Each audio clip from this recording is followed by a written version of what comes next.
Hi, and welcome to another episode of The Plants. In today's episode, size matters. It's all about the big leaf. We are going to plant number 61, which is Tetrapanax, commonly known as the paper rice plant or rice paper plant. Either way, the stuff in the inside of the stems, traditionally, they use it to make rice paper. Anyhow, check out these leaves. Now this is nearing probably the biggest it'll get. Well, I don't know. It can get upwards of 3 feet wide, these leaves. So Tetrapanax can grow upwards of 15 feet. It pretty much grows up straight. It will bend to the sun, so you'll have some lean on it, but it's got a really sturdy, thick stalk, trunk, if you will. Here, take a look at that. See the trunk? Sitting here pointing, hoping I can edit in a video right there. If I don't, well then I'm just being crazy. So Tetrapanax is cold hardy down to about zone 8.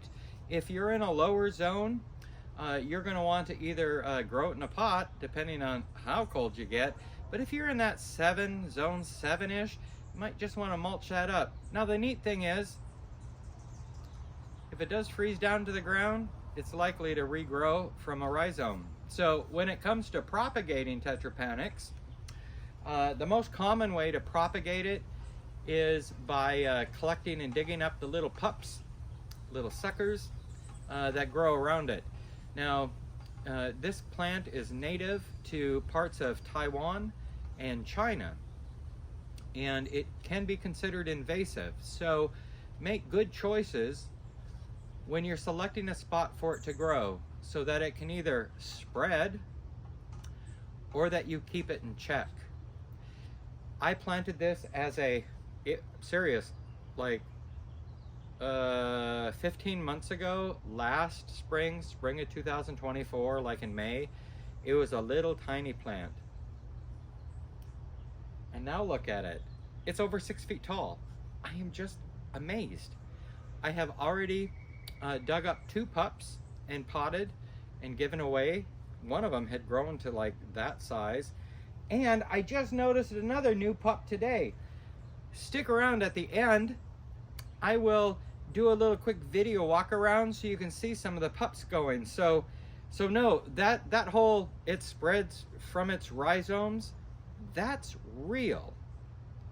So again, make good choices. But if you're growing a tropical style garden, or just something where you want to show off some amazing leaves, I would totally consider a Tetrapanax. Now, a couple other words of caution. You'll see that kind of dusty area on the leaf stems and on the trunk. Some people, if they get that on their skin, it will cause irritation. So it's not a plant I would recommend cuddling with, though it sure does feel nice. I just won't lick my fingers now. So there you have it. Tetrapanax. Propagate through pups, digging up the pups, you know, like you would a banana plant. It can grow up to 15 feet tall.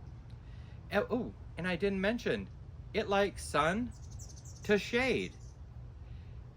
It can grow in just about any soil condition. And then depending on how well you water it or how much water it gets will also impact its growth rate. So from what I can tell, it sounds like a pretty versatile plant. It could go in probably most gardens somewhere, and then depending on the care you give it will dictate how well it thrives. But it's loving life in my garden, so we're gonna let it live there. All right, drag that out long enough, so stick around. I'll show you a little video of the pups that are growing. So here are what the pups look like. Now this one has been growing here for maybe a month, but then today I realized I've got another new one growing.